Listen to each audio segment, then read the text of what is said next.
Hey, good morning, everybody, and welcome to this week's episode of the Shineability Show. If you haven't been here before, my name is Robin Carberry. I am a business coach, and I help Gen X women start, build, and scale successful online businesses. So I've coached hundreds of clients on things like offer development and funnel strategy and launching and all the things digital marketing. But what I truly love most is helping Gen X service-based experts grow their businesses like the grown-ass women they are.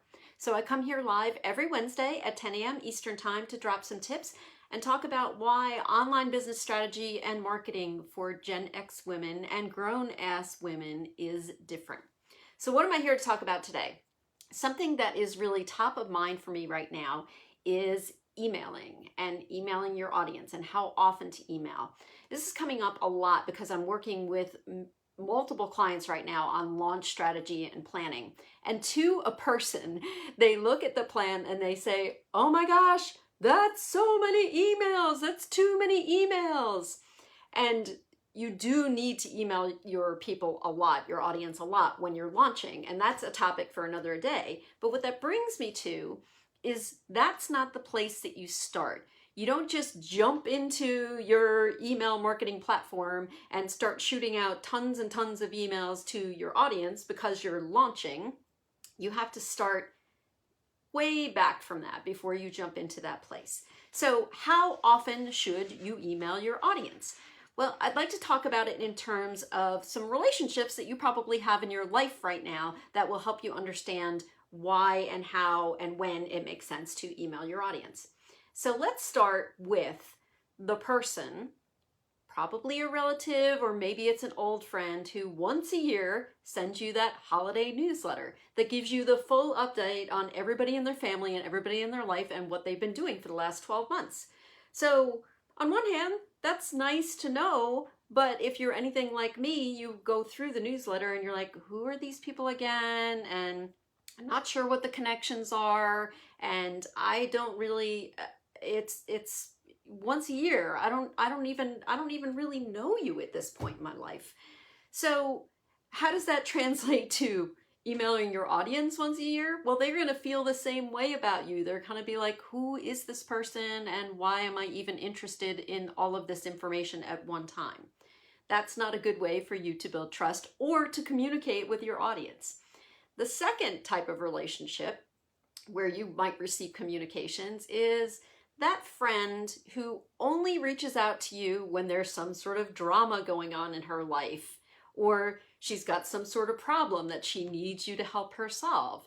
So you might not hear from her for 2 or 3 months, and then all of a sudden you hear from her constantly, like, I need you, can you help me, can you do this, I need this is happening, oh my gosh, my life is blowing up and horrible. And then once the issue is resolved, she goes away again. So how does that translate to emailing your audience? That would be like if you only reach out to your audience when you're launching something, when you have something to offer. And they're going to say, okay, yeah, maybe, but why is this a one-sided relationship? Why should I only support you? Why are you not supporting me? That also does not help build trust. So the third type of relationship that you might have in your life where there's communication happening is somebody who reaches out to you, DMs, texts, emails, whatever it is, every single day. And this, especially at our point in life, this can happen because people's worlds are changing. Maybe there's an empty nest situation happening. Maybe a friend's gotten divorced and they need you on a regular basis. They want to feel connected. They want to feel like there's something going on in their lives. They want to communicate. And of course you want to support that person in those times, but it also can feel like a lot every single day, maybe even multiple times a day. So how does this translate to the online space? Somebody who emails you every single day. And that just can feel like a lot and feel like a burden. And it might make you turn away and not really listen to that person anymore. So how can you do things differently? Well, you need to be consistent in your communications, which doesn't mean every day or once a year. That is consistent, but there's got to be some continuity there. There has to be a reason that you reach out on a regular basis. And the second piece of this is by sharing content that is valuable to your people. So they look forward to receiving your communications because they get value and they come out on a consistent basis so they don't forget about you.